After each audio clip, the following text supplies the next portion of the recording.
à l'arachide, à la campagne arachidière. C'est un problème. Aujourd'hui, où je vous parle, mais vous prenez le cas du Ndoukoumane. Le paysan du Ndoukoumane, il a des bons.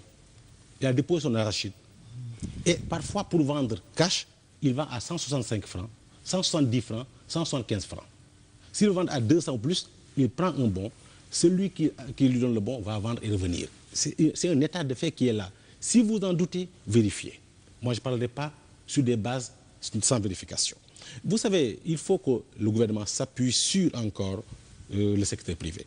J'ai eu l'honneur une fois d'avoir visité la ferme de Baba Diaw en compagnie du premier ministre Souleymane Ndéné Ndiaye dans un cadre informel. On revenait d'un dimanche d'une tournée.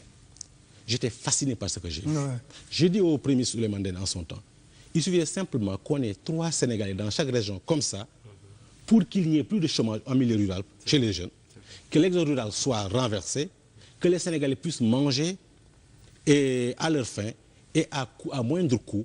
Je pense que c'est ce qu'on doit avoir. L'arachide, il faut qu'on commence à quitter cela un tout petit peu. C'était fait pour le français pauvre, le cacao pour le français riche. Nous avons subi cela. En vérité, la production, l'agriculture, c'est tout à fait important pour nous tous que nous comprenions. On ne pourra jamais développer ce pays-là. Générer beaucoup d'emplois sans booster l'économie. Même Senghor, qui est leur maître, disait déjà en 1976, dans un article qui a publié dans Éthiopie, au niveau spécial paru en novembre, parlant de croissance et de développement en tant que littéraire. Il disait, pour lui, le profane, la croissance, ce n'est rien d'autre. L'augmentation de la production, de la distribution et de la consommation des biens économiques. Pendant que le développement, c'est l'augmentation, ce sont ces augmentations-là permettant l'acquisition de biens culturels et spirituels. Et pour moi, ces productions-là doivent se focaliser fondamentalement sur l'agriculture pour le cas du Sénégal, si on veut avoir un développement harmonieux. Très bien, je tenais vraiment à vous remercier. Je pense qu'on a eu un débat qui a été très intéressant.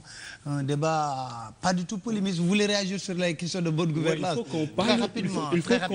Il faut qu'on parle des points qui n'ont pas été soulevés par le président de la République. Mais on n'aura pas le temps. Par exemple, la question des locales me paraît très important. Vous l'avez déjà soulevé. On n'a pas de prévisibilité. Non, j'interpelle directement le ministère de la décentralisation. Nous n'avons pas de prévisibilité.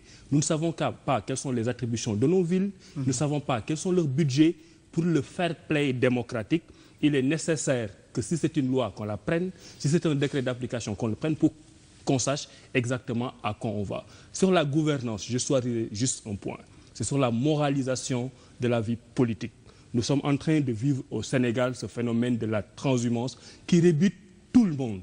Qu'un militant de base qui n'a aucune responsabilité puisse changer de parti, c'est dans la logique de la démocratie. Mais que des gens qui ont eu à gérer jusqu'au soir de la défaite se retrouvent dans le cas adverse sans pour autant tenir compte des considérations de morale et d'éthique, nous, au niveau de notre parti, nous travaillons à cela. J'aimerais terminer pour dire qu'on est aujourd'hui le 4-4-54, pour nous de Réumi, le 4-4-44 a été un traumatisme.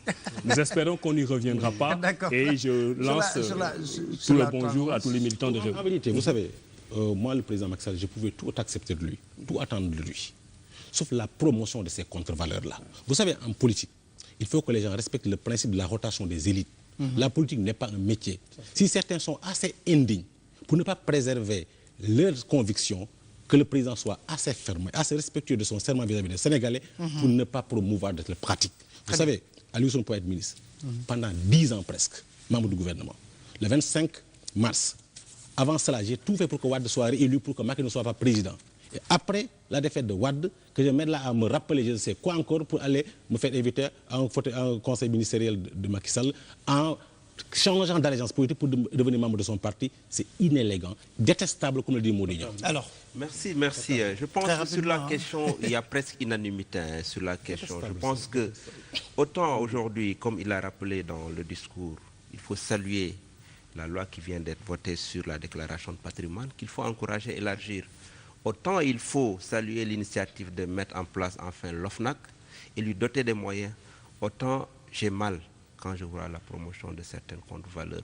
Ce qui s'est passé ces dernières semaines, je l'attendais tout sauf du président Macky Sall. Et je le rappelle, je préfère que le président Macky Sall réussisse 40% de son PSE. Ça n'a pas lui assurer la réélection que d'aller recycler des déchets politiques.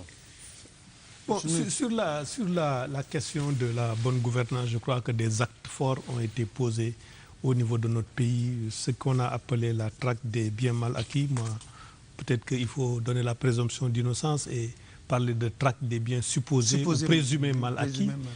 Et sur la mise en place de l'OFNAC, la déclaration de patrimoine, je pense que ce sont des initiatives qui sont saluées et qu'il faut encourager.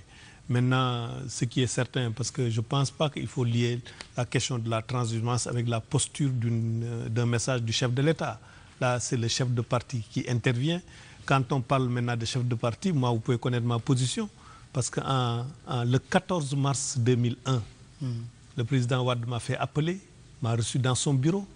Le Parti socialiste venait de quitter le pouvoir. Le président Moussa Wagner, je crois, venait de quitter le gouvernement. Il m'a appelé dans son bureau pour me proposer de travailler avec lui. J'ai décliné. Et je lui ai dit que, président, moi, je pense que faire de l'opposition à mon âge, c'est une opportunité pour enrichir ma carrière politique et gagner en expérience. Alors aujourd'hui, c'est cette conception-là que je continue à avoir. Cette conception vous a permis d'être ministre et d'avoir digne de l'occuper. Alors, merci beaucoup. Si vous permettez, je n'ai toujours pas de réponse.